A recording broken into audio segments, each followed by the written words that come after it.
If somebody would have asked me back in 2016 when this came out, if I had a desire to watch it and give it a chance, I probably would have said no. I did not think that this was a movie for me. I didn't think that I was like a part of the target audience for this movie. But something told me to like.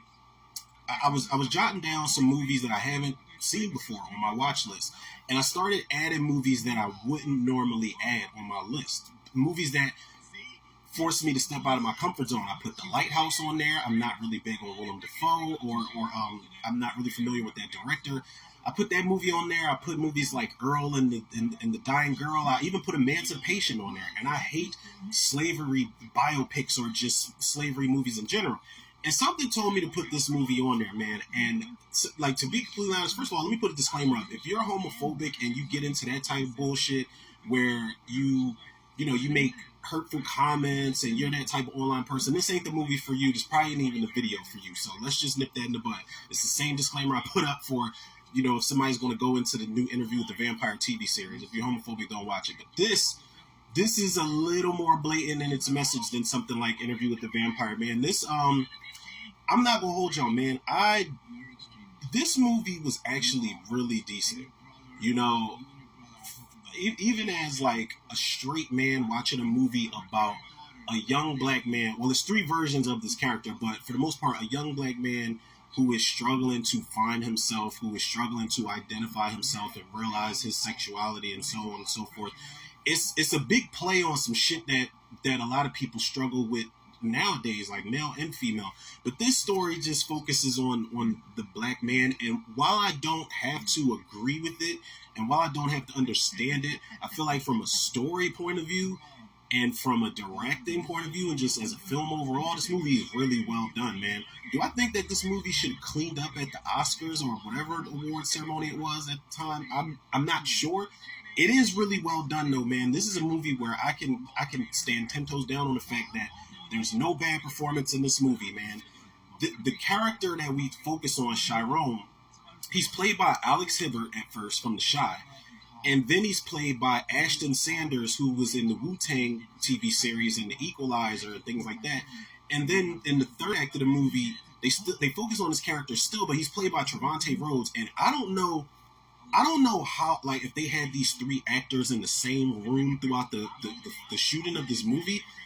But everything down from the facial expressions to the lines that are written, the way they're delivered, the way he stammers and stutters over his words when certain people are around. Like, this character of Chiron, they have it down packed, man. It's kind of like when they casted the kids to adults in It Chapter 2.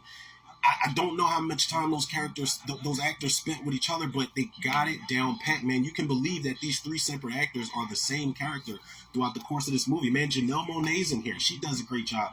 Mahershala Ali, man, you deserve so much better than what Marvel is doing to you right now, and he is going to get all of his blessings because Mahershala Ali is another actor. I've never seen him in a role that I haven't liked him in. Maybe the movie might not do so good, but the role in general, he's always given 110%, man.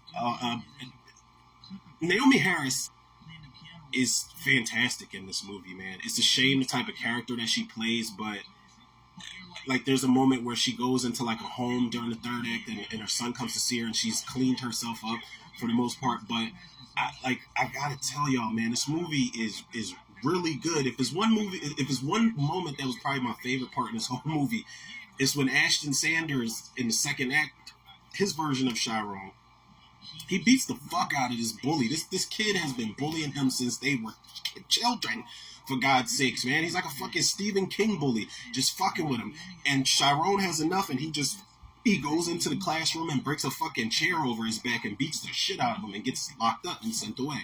And that gives us our third act version of Chiron, man. Also, Jarrell Jerome is really good in this movie, too. If nobody knows Jarrell Jerome, he played in the Ava DuVernay series When They See Us.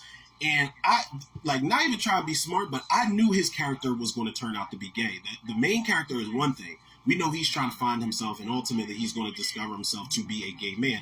But Jarrell Jerome is, and I've known people like this, man. He is the character that just talks about pussy 24/7 to the point where you can't even enjoy listening to it from a guy like that, man. He's just like, yeah, man, I had this bitch from the back, and I got suspended, man. But you know how I go, man, because I'm getting all this pussy. It's like, you are not who you appear to be, man. But his performance is pretty good, and the guy they get to play him in the third act, the older version, he's really good, man. This movie, I did not expect to like this movie as much as I did. I'll go as far as to give this movie like a 9 out of 10.